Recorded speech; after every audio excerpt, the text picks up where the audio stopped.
I'd asked the PSC to give me some information on how many First Nations people worked in government, et cetera, et cetera. And then I asked how many, because they said, I think it was about, I don't know, 8% or 9% at that time. And which was surprising to me because you don't see a lot of them. I didn't see a lot of them. And then I asked how many were in senior leadership, and they said two. And I said, 2%. I think that's pretty good considering. And she said, no, not 2%, two people. And it gave me a kind of an insight into the challenges. And then, of course, as you're working in these areas, you are always trying to do your job to the best of your ability, but also I have a sensitivity towards Indigenous issues and equity and diversity, inclusion, all those sorts of things really played in the back of my mind as this is part of why I'm here. And that was a difficult thing because some people weren't ready for that. So it became a bit of a challenge for me to be trying to influence people when that's not what they expected or wanted to hear and all that sort of stuff.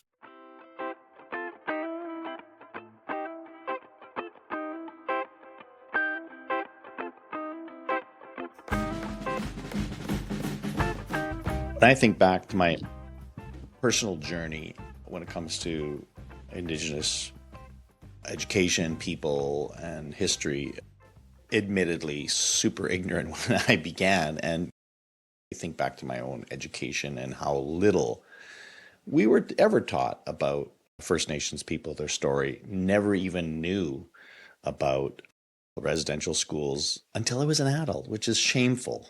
And it's been through people like Darren McKee and others who have done, I think, a masterful job in bringing together people from across Canada, and in Darren's case in Saskatchewan, to just think differently and understand better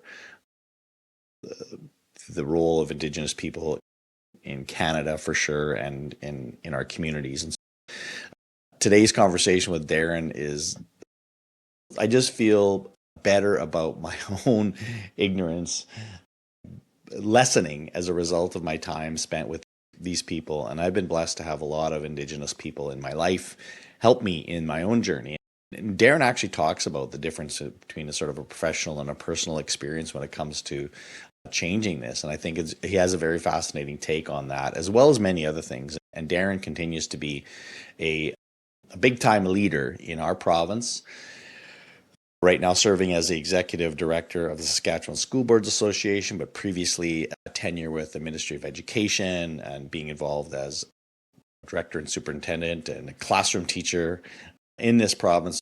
A great history, a great leader, and he just shares a lot of really important truths about his time as a leader, his experience as an Indigenous man, and the work we still have left to do. I appreciate, and also we talk a little bit about that role of technology as well, which is a really fascinating intersection that we explore as well. Lots of good stuff here. Enjoy my conversation today with Darren McKee.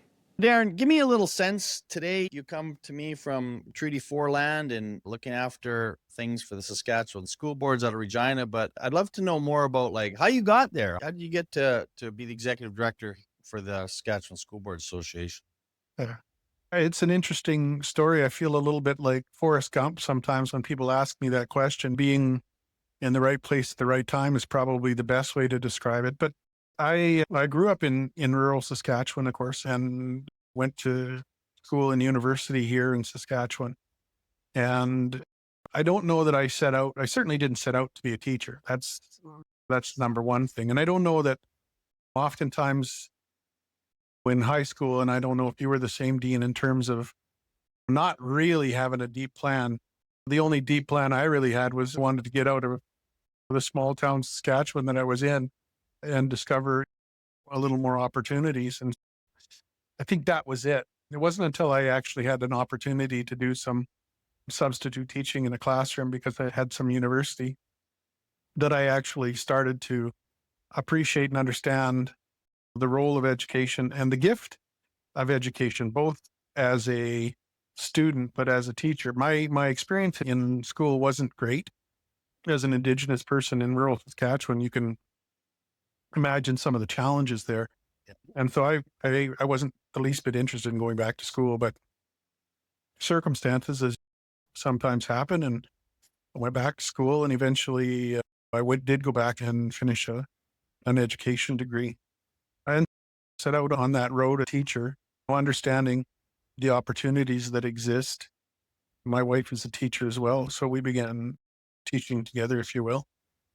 As I got into teaching, started to see opportunities around some more innovations. And in order to do that, sometimes you have to be more in a position of administrators, moved into that position, and through that into the superintendency and directorships and those sorts of things. And really enjoyed that.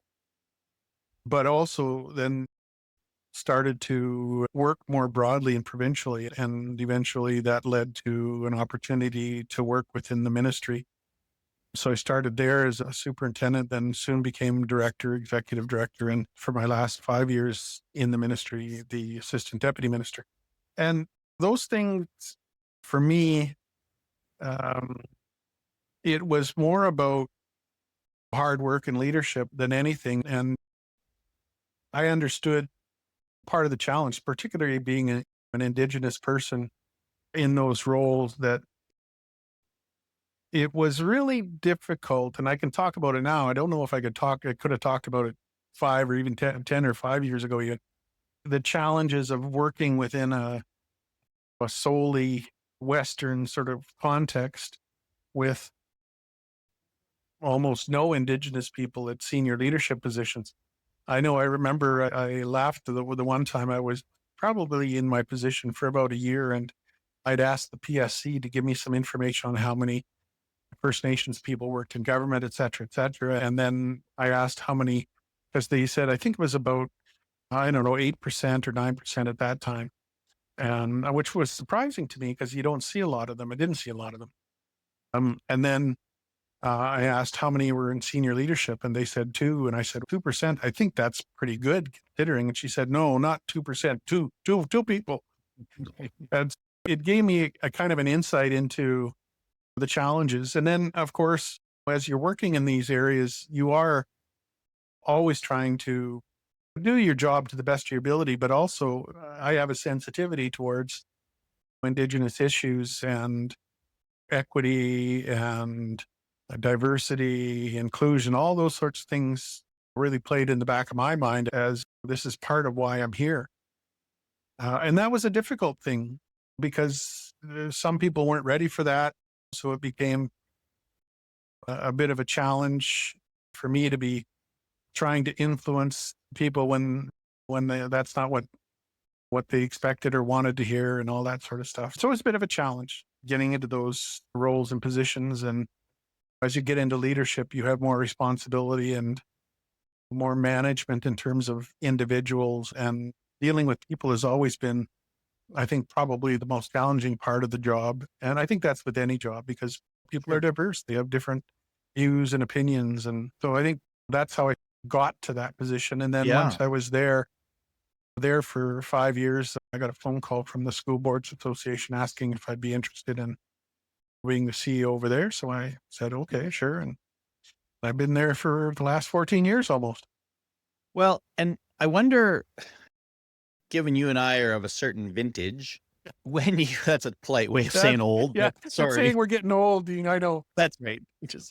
But I wonder about a young Indigenous man or boy at the time growing up and then transitioning, as you said, all right, so maybe education maybe is a thing. Let's start there. At what point in your journey did you realize that, my Indigenous experience is going to be really significant in this work? Not that you weren't bringing it from the onset, but I just wonder if there's a point where you realize, boy, we've got a lot of work to do. Or was this something that, because of you said you didn't have a great upbringing, so I'm sure there was lots of things in your education experience that led you to believe things aren't great here, like the things need to change. But to what degree did you take, I don't want to say ownership, but just realize that this is a priority that I am now, instead of just being in a classroom a teacher, I probably am going to have to work in this area if I want to see change happen? I think I wouldn't say there was just one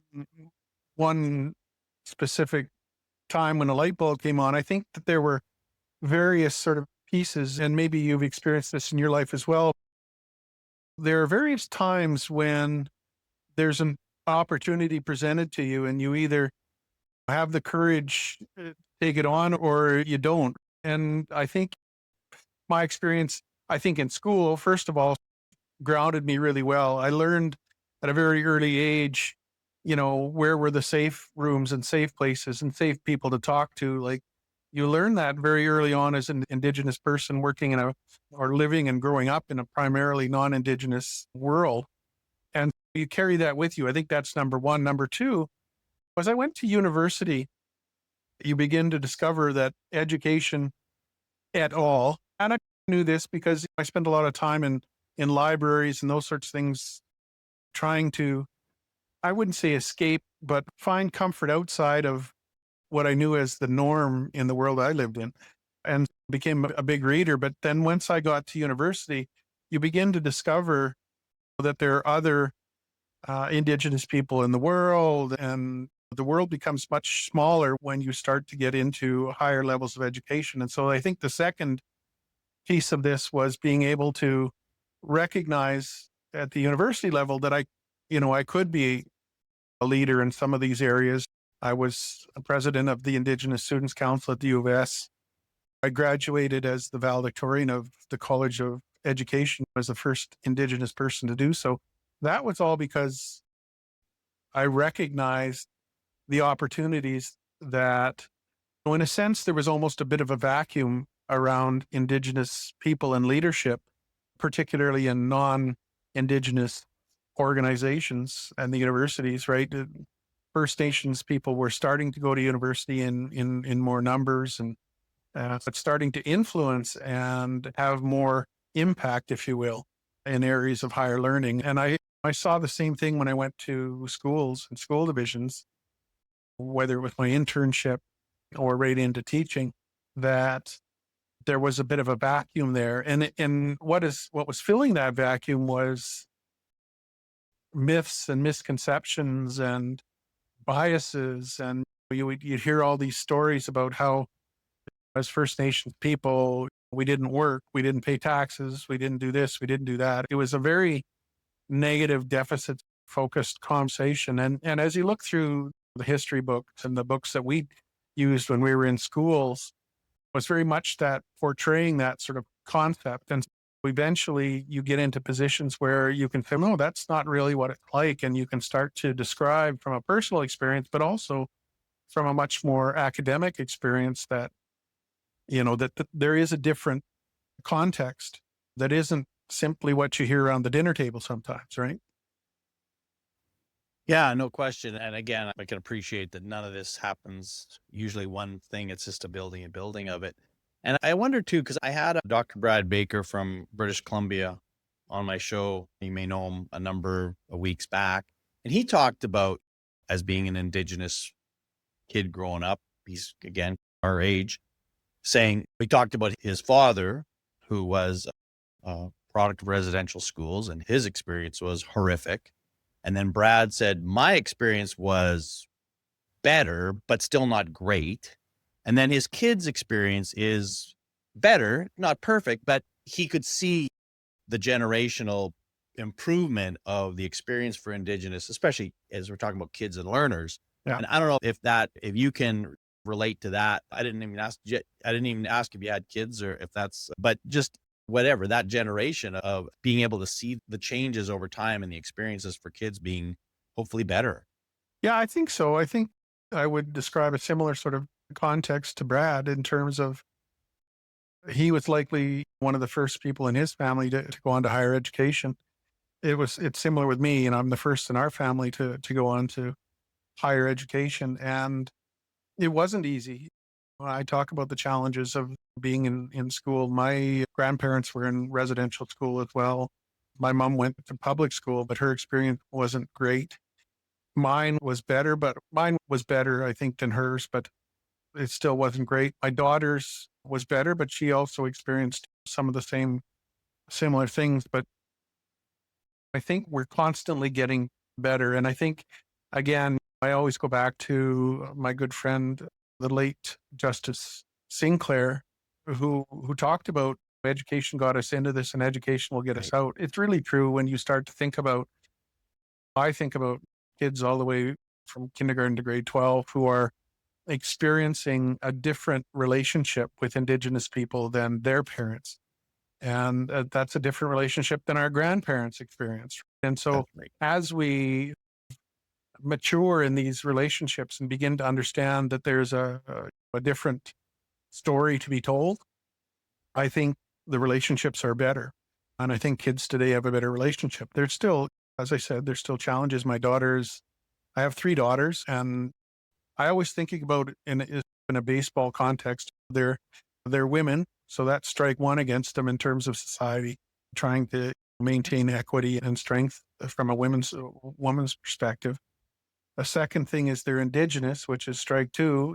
They have a taller hill to climb from that perspective. And then my middle daughter is special needs. That's strike three. She's got even bigger challenges to face in terms of societal understanding around inclusion and all of that stuff, not to mention Indigenous and women. But it gives me, I think, a pretty grounded perspective on the system, which is probably why it's such an important issue to me in terms of, yeah, I have other jobs to do, and my job, whether it was ADM or whether it's here as the CEO, isn't specifically to move the Indigenous context, but it's fundamental to what I do, and it just fits in. When I look at the world, when I look at leadership, I don't separate it from being Indigenous. When I look at strategy and work around learning, I don't separate it from being Indigenous. When I look at the support that we give to school divisions, whether that's the strategic or advocacy or communications or whatever, I put it through the Indigenous lens. And to me, it just strengthens our systems and our abilities to respond to folks in a broader way than if I wasn't. And I would add to that understanding people's principles of learning align pretty well with curriculum across Canada. Like they're not at all opposed, and in fact, they enhance and amplify the same things. And so it's probably much easier conversation today than it was. But I guess what my last question around this would be, so what do you think is the next phase of this to continue to make the Indigenous learning experience continue to improve? What do you feel like is the next thing we have to address and challenge? You and I talked just before we press record about the degree to which you are supporting school boards and understanding their role in this, which they may be, I don't know, the last bastion, but one of the last stakeholders to really have to think about this. But I don't know, like, what do you think is the next thing or the thing we need to concentrate right now in order to continue our progress in this? I think there's two things. First of all, as we spoke prior to hitting the record button, this is both a personal and a professional journey in education. And the big piece of this is giving some opportunities. I'm going to call it guidance or coaching to everybody in the sector. That goes from trustees at the top to the janitors and administrators and teachers and everybody in the system. There's a professional side to this, which is incumbent from whichever imperative you want to pick, economic or moral or historical, whatever imperative it needs to be done. The second thing is the personal journey. And that one's a little more difficult, but it's as important in terms of individuals gaining more comfort and confidence and competency around their relationships with Indigenous people. And it really is, when you talk about the 3 R's of schooling, I always say to folks, it's no longer reading, writing, and arithmetic, it's relationship.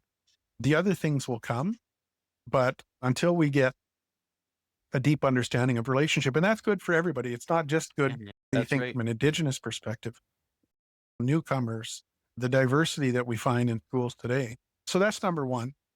Yeah.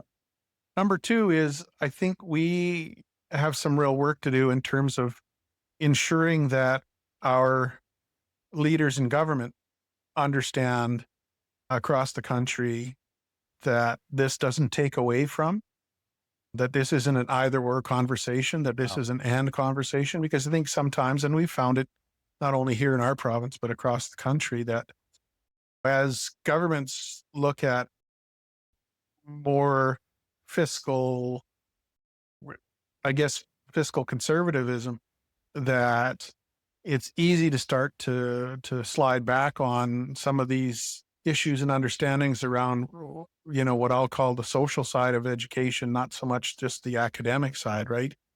And I know that they're trying to get better outcomes for kids, but you don't do that in our culture where I come from. You're not going to get to my head unless you get to my heart. And I think that's the same for a lot of kids, but sometimes we get sidetracked by numbers and accountability and all that sort of stuff. So I worry sometimes that we're going to get away from the real focus of education, which should be about touching a child's heart to help them understand who they can be and what they can be, and let them make those significant choices as they go along in education. And education supports that through curriculum. But we really have to be careful and sensitive to that. And to that last point, I think around, as taxpayer citizens, to continue to have our voice heard, that says, and I think this was very telling. It's very telling, of course, the time we live in as we watch all the things that are happening in the US. And there's such an overabundance, and this maybe not new, but it just seems it's striking me, of the focus of government is simply about economic responsibility. That's all it's about. That's all our job is, to cut when we can cut, to lower taxes. Like, that message is so American. And it's nice to see a contrast that sometimes in Canada, where we are okay with spending money on healthcare and other things. Like, we have a little bit of a disposition towards that, but I'd say we're not quite there when it comes to education, because too many governments still see education as an expenditure rather than an investment. And in the end, this is where I feel like I can preach to my conservatively fiscal friends to say, but if you invest in young people now, that's going to save it will actually save you. If all you're worried about is money, this actually is in your benefit to invest in young people at an early stage so that they have better outcomes, that they're able to find work and joy in life, as opposed to kids that are struggling with all kinds of things. And that's a big job. And I know that's a big part of your role, is to try to educate governments to say, listen, I know there's not a lot of money in education. I get it, or votes, if you will, but the investment here will pay off. You may not see it tomorrow, but it will pay off. You know, what's interesting about that comment, Dean, is that when we talk to people, whether it's through our school divisions and our public connections, the ratepayers, if you will, do care and are willing to pay more in education. That's not really the issue. It's the issue of the leadership and the culture that's there. And I think you hinted at it in terms of economic focus and those sorts of things. But what's interesting, because absolutely, that's one of the key points here, is that we need to create more a culture of, as you said, investment in education, because it does pay significant dividends. And there's lots of evidence out there for that. And I think for the most part, people get it. When you start talking about better outcomes for kids and better treatment for kids and better supports for kids, I don't think there's a taxpayer. There might be a few that'll say, no, I don't believe in that. Most, yes. But for the most part, they don't. They actually are quite supportive and don't mind if they know it's going into a child's classroom. They're quite willing to open their pocketbooks a little more. Yeah. But we have to do some work. We're not great in education at blowing our own horns. Lots of people are very satisfied with the education system, and so they're complacent in saying anything, or it's only when, things start to go a little sideways that the public gets engaged and involved. And then you do see the groundswell of support that you have in education, but it's a rare thing that we actually utilize that in a positive way. I mean, one of the questions you were asking prior to the podcast was, what am I reading now?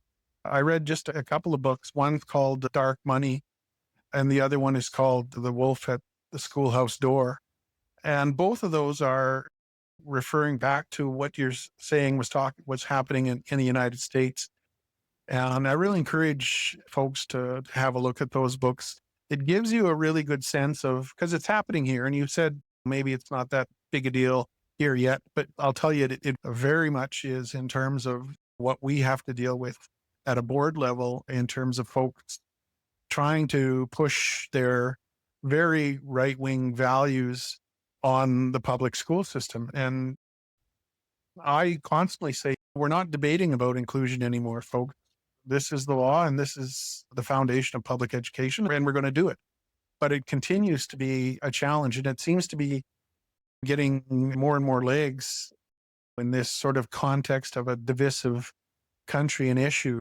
And that certainly is boiling up from down south, but it impacts us every day. Like the last election, school board elections, as an example, we had folks running slates around changing the curriculum, getting rid of library books, all these sorts of things that you see down south, but you think that can't happen in Canada. We need to be very careful about ensuring that our democracy remains extremely democratic, and school boards are the first bastion of democracy, right? It's, as I worked in the government, you work with a party and they have a platform and a party leader and all that sort of stuff. When I work in school boards, I've got everything from soup to nuts in terms of political stripes, right? And so you really have to work hard to remain focused on what education should be for kids and not allow the partisan political piece to get involved and engaged. But I'll tell you, it's out there and it's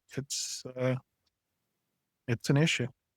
I think I would just double down on your point earlier about sort of us telling better stories about the good things that we're already doing. Because if we don't say anything, then those squeaky wheels, if you will, and the very targeted ideas surface, and some people think they're of value. But if we were better at saying, you should see the amazing teachers we have and the things that we're doing in our schools right now, like we are not, but the narrative has always been a little bit about education. It's like people say, are you happy with education? I don't like education, but I like my teacher. I like my school that my kids go to. But that's because you're just buying into the narrative. So that, I think that's on us as educators to continue to, or to at least work on better stories. But I want to just switch gears a little bit because I know you've had over your tenure, you mentioned at the beginning of our conversation about innovation and technology and the role that plays, not just in schools, but even specifically to supporting Indigenous culture. So I just love to hear your insights about sort of that intersection of that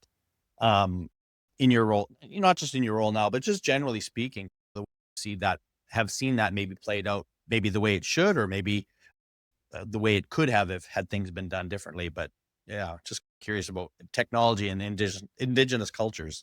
Well, it's interesting because, of course, technology has been influencing in education the last 25 years, more or less, but much more significantly in the last 5 to 10 years in terms of what opportunities exist around the utilization of that from an innovative perspective. But it's interesting because I liken the First Nations context to some of the third world countries where they've leapfrogged some of the G7 countries in terms of technology because they didn't have anything prior to this. And now technology is coming fast and furious and cheaper and all that sort of stuff. So they didn't have to invest in things like the telephones and all that, telephone lines. And so what's happening really in First Nations is, I'm going to say, a renaissance around technology and its utilization and use. We're hampered a little bit by geography in terms of access, right? So one of the things that we're working on is to have better access for all in our province. Doesn't matter where you live, you should have a minimum standard of access. And so we're getting better to that point now with satellite and that sort of stuff for that. But what I'm seeing is a lot more innovation being able to come through some of the work in First Nations. I look at some of the ones, I'll use Manitoba as an example, Norway House, just incredible the work that they're doing in that community on making sure not only are they all connected, but having every student be fully engaged in a digital world. Just, it's amazing work. And it's an isolated northern community. Yeah. Some of the work in Northwest Territories They're doing their Long Plain First Nation in Manitoba, doing some really great work as well on connectivity. And again, getting kids engaged in the digital context. Right now, we're working, and this is a challenge because we've got, I'm going to say, a certain part of the population that doesn't think we should be using phones in school and that sort of stuff. And so, how do you manage that? You manage it with good work. Again, it goes back to the classrooms and seeing what some of the teachers are doing and using technology for. I think we need to step back a little bit, not focus on devices and the panache, if you will, of the digital world, but think about the responsibilities and ethics around their use and start teaching that to kids. They're going to use this. I'm talking about things like AI. We're now getting involved in a deeper conversation around AI. You're probably aware, I've been talking with Alex and some of the other folks here in the province around what we need to do. People are saying we should be very cautious and maybe not use it and those sorts of things. But you know what? Kids are using it, and kids are going to use it whether we like it or not. We're in a better position to say, okay, what do we need to teach kids about the responsibilities of AI, understanding the biases of AI, understanding the ethics of using AI. And maybe our kids could be leaders in the world in terms of doing some of this stuff. I was also talking with folks about Saskatchewan's a perfect place if you want to create these data warehouse facilities that need huge amounts of cooling and water. What better place in northern Saskatchewan to keep a data warehouse cool and have Yep. access to water, right? All we need is to have people who understand and can engage in that new sort of economy, if you will, on the digital side. People are afraid people are going to lose jobs. Well, you know what? People have always lost jobs as the industrial age has come forward. But the problem is not the people losing the jobs, it's not being prepared to fill the jobs that are going to be there when those jobs disappear. And so that's, I think, where I think Saskatchewan can lead. We have a chance to get everybody in the same room at the same time, talk about these things, not unlike some of the other jurisdictions. And we can be quite nimble and responsive, but we have to have the will and we have Yeah. to have the understanding of the impact of these things. So I think what we'll be looking at, foreshadowing going forward, is what is AI and what's the policy framework that we want for our students to be able to, I want to say exploit it, but not in a pejorative way, to take full advantage. We've got a rural economy that our rural areas, agriculture is going to be a huge player in the transformation of digital economies, right? With self-driving combines, who knows what else. Sure. Why aren't we Yeah. teaching our kids in rural Saskatchewan That's right. how to fully engage and utilize that technology? Yeah.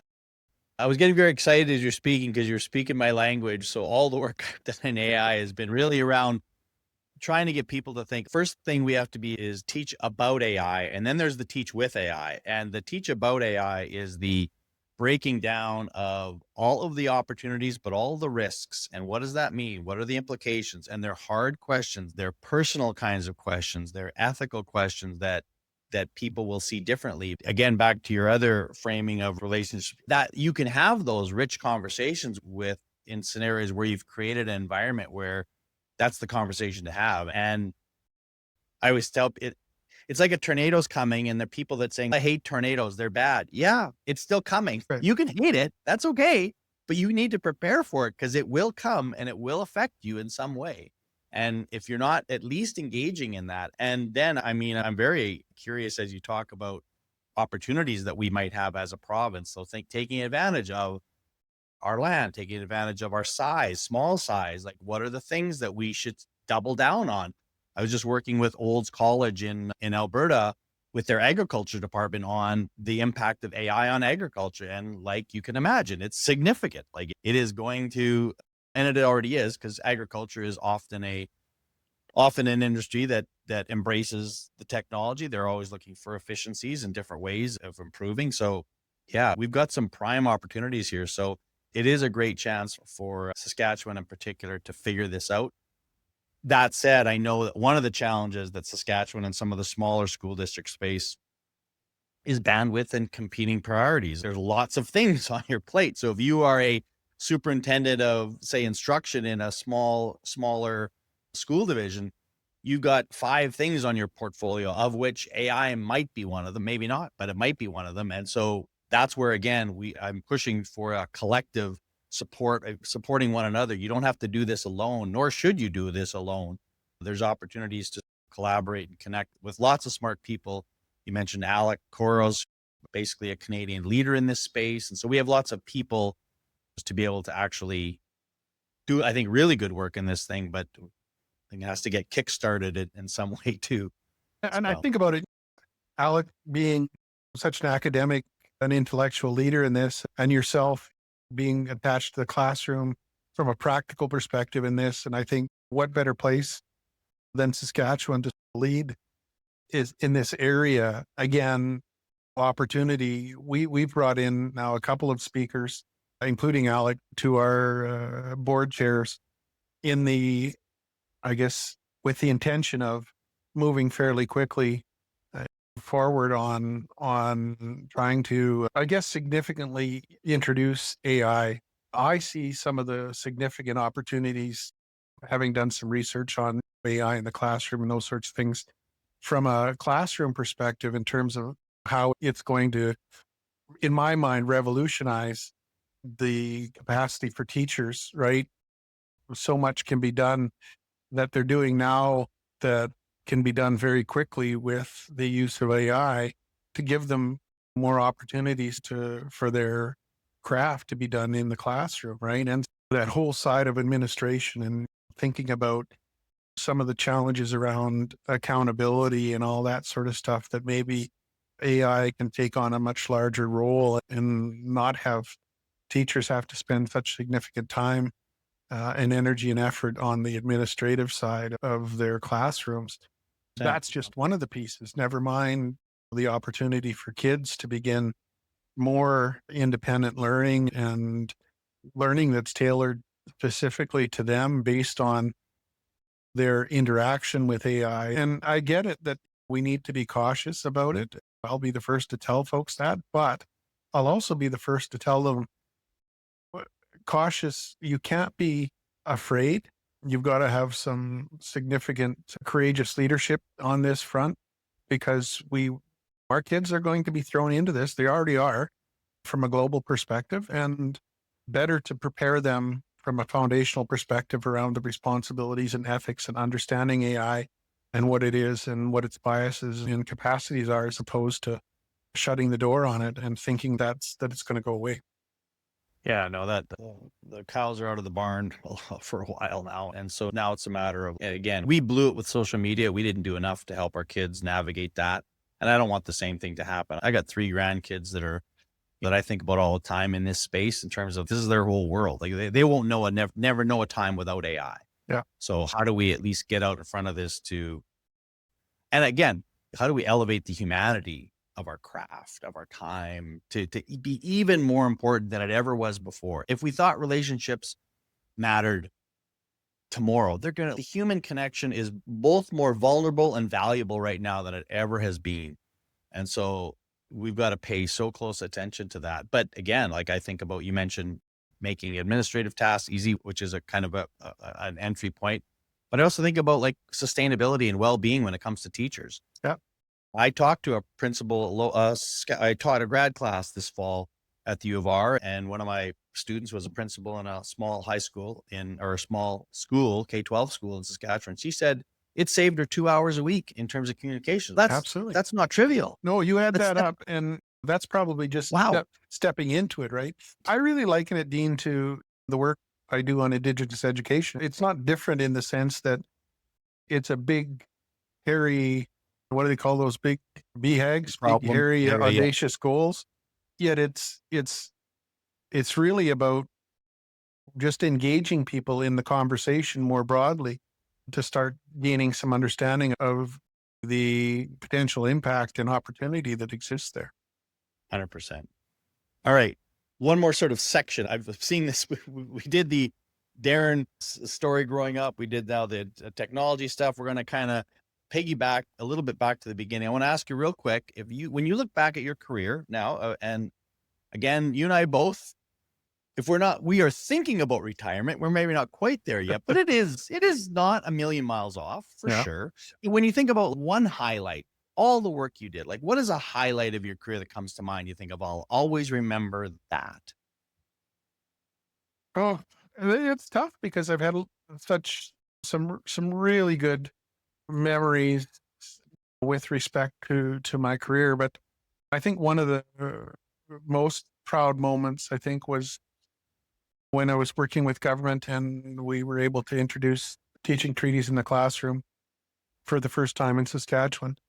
We never thought, I shouldn't say we never thought, we weren't terribly optimistic that the province of Saskatchewan would be the first to do that. And yet, with the help of lots of folks in the province, Judge Arnott and those at the Treaty Commission and the former Minister of Education, Ken Kravets, those folks, we were able to move that policy forward. And I think it's had a significant impact. It really opened the door, if you will, to our ability to do other things. I want to be able to say, wonderful at the end of this, that there's a legacy there. And I think now looking at the Indigenous Education Responsibility Framework as the step forward in terms of guiding individuals, both at the board level right down, that's all started as a result of opening the door to that and having people accept it. Teachers, and again, 95% of teachers have a great heart and they're in it for the right reasons, and the other 5% get dragged along. But without that model of open educators that were willing to move forward, that are just there for kids, never would have been able to do that either. So I think that's probably the one, if I want to point to something.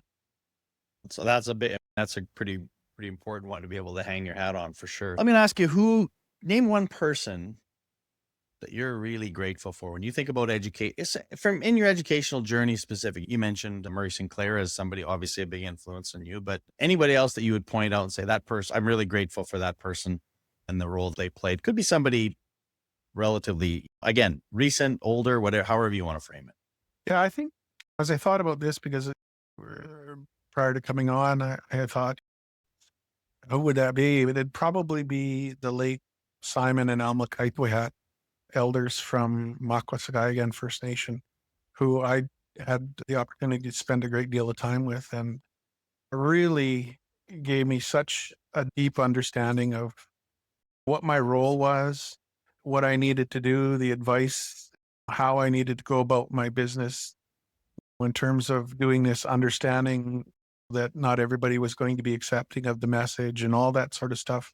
They really, really grounded me well and taught me a lot of humility. I think that's probably the biggest mentorship piece from them, is understanding that you're only one individual, and that, again, that relationship piece and understanding a bit of the history and those sort of things. That's probably, what I'd point to. Nice. And I didn't ask you this at the beginning, but I know there's lots of Indigenous children, students who really don't have a strong grasp of their culture growing up because of maybe they're growing up in an urban center, or their parents, whatever it is. How about you? When you were growing up, did you have a really good sense of what it meant to be an Indigenous person? Or is that, obviously you've learned and grown over the years, but was that something that was part of your childhood or more in your later life? Yeah, it was part of my childhood. I spent an awful lot of time with my Cookham and Musham back in Manitoba. It was almost like living in two worlds. I would go back to school in small town Saskatchewan, and because I was visibly Indigenous, you never get away from it. And you're really, I think, pushed to the deep understanding of bias and racism and those sorts of things in that context. And then you go back and you are able to let go of that for a little while and just be who you are as an Indigenous person when you're with your family and your extended family in your community. And so got a chance to really gain a deep understanding of what it meant to be a First Nations person, an Anishinaabe, if you want to call it that from our cultural perspective, who you were as a human being in that Indigenous world. And then you go back and again, spend some time in a community where it's not celebrated. It's not acknowledged. In fact, it's a deficit, right? So it was very difficult in that context, but I did get a very good and deep understanding of who I was when I was able to spend that time with my extended family. Okay, yeah. All right. 2 quick questions and I'll let you get out of here. You already answered the question about what you're reading, and I think those are great. So that just remind me again, Wolf on the Schoolhouse Door. Who's that written by? I don't know. I can't remember off the top of my head who it's written by, but the other one was Dark Money. And they're really, I say, good books when you're thinking about education and what's happening in the world today. I also read AI in the Classroom, which was a great read for me to introduce me to what the impact and opportunities that exist with that too as well. So those are the books. All right. So when you're not trying to change the world, trying to be all smart, when I don't know, sometimes Yeah. you just want to be dumb. Yeah. When you just want to, the brain shuts off, and now I'm just, because there's lots of opportunities now. So what do you have some? And again, I don't want to presume anything, because there's people I ask this question, they say, I don't watch any TV. And then I feel like a dummy for even asking the question. Maybe. Okay. What do you think? So right now, of course, you're probably aware, I'm watching the playoffs. I'm a little disappointed because I'm a Golden Knights fan and they're out. Wait, No. How in the world did you become, where did this come from? My brother lives in Las Vegas, and since the Knights moved there, he's had season tickets, and so I get a chance to go down and watch them fairly often. The rest of Canada I'm either consoling people from Ontario or from Winnipeg, and then I've still got my Oiler fans who are still. You can certainly console me as a Golden Knights fan. Lots of good Saskatchewan players on that team. I guess they already they've only been in the league for a cup of coffee and they've already won a Stanley Cup. So nobody's going to feel too sorry for a Knights fan. But anyway, all right, fine. It would be different. It'd be different if it wasn't a Canadian team beating them. That's right. Okay, that would have been worse. Okay, sure. Okay, so besides the playoffs, so anything else on that watch list? I like to watch a little bit of the nonfiction stuff. So I watch Oak Island, what's happening over there. I was interested in that since I was a kid. I read the same article that they read on Reader's Digest on treasure. And so I watched that. I'm an avid watcher of that. I watch some of the First Alaskans and Port Protection and those kinds of shows. When I get time to watch them, I usually have them PVR'd, and then on a Sunday or something, I get to watch 2 or 3 episodes at once. Last question. When you think, and I've had a few folks from Regina on, so maybe we'll see if you give me the same response, maybe a different one, but what are some of the sort of go-to places that you think people should check out when they're in the city? Listen, I know you're all over the province in that way, so I won't hold you to that, but I'm always just looking for a little bit of an insider tip, as whether it's a restaurant, a park, a museum, a walking trail, whatever, just something that you think is a neat place that maybe a lot of people don't think about. Everybody thinks about Wascana and Regina, and I think it's a great place. And it's getting a little better. They've rebuilt the pool there, and they've got some water slides and that sort of stuff, and that's all good. One of the hidden gems is the little park that's out at Raz Place where they have the buffalo pound. And people always talk about prairies and the buffalo, but they rarely have been able to see them. And yet they're right here in Regina. You can go down and look at them anytime. That's one I often tell people that it's a great place. I also send a lot of people to First Nations University just to go and walk around the building and get a sense of Cardinal's design of the building is just amazing. And the sense of, especially when the teepees are up in the fields. I've seen that flying when I've flown in sometimes. It's pretty impressive from the sky for sure. Yeah, it just gives me a good sense, such a sense of connection when I go over there and I see the teepees up and you can sit outside the teepees and just make a connection to the land. And there's another, I think, great place to go and see. Two good recommendations that again tie back to the whole idea of land-based learning and just connecting to the lands. Listen, Darren, I know you're a busy guy, but I appreciate the time today. This was a great conversation. Great to learn more about you and also your passions and in lots of different areas in education. So first of all, thank you for a wonderful career in education, all the contributions you made to Saskatchewan in particular, and all the best as you keep going for however long that is. Well, same to you, Dean. I just want to appreciate the work that you do, the connections that you make with the classrooms, not only in this province, but in other areas of the country is significant, and just appreciate that work and wish you the best in terms of continuing that until you decide that you might want to take another path. Maybe. All right. Cheers. All right. Take care.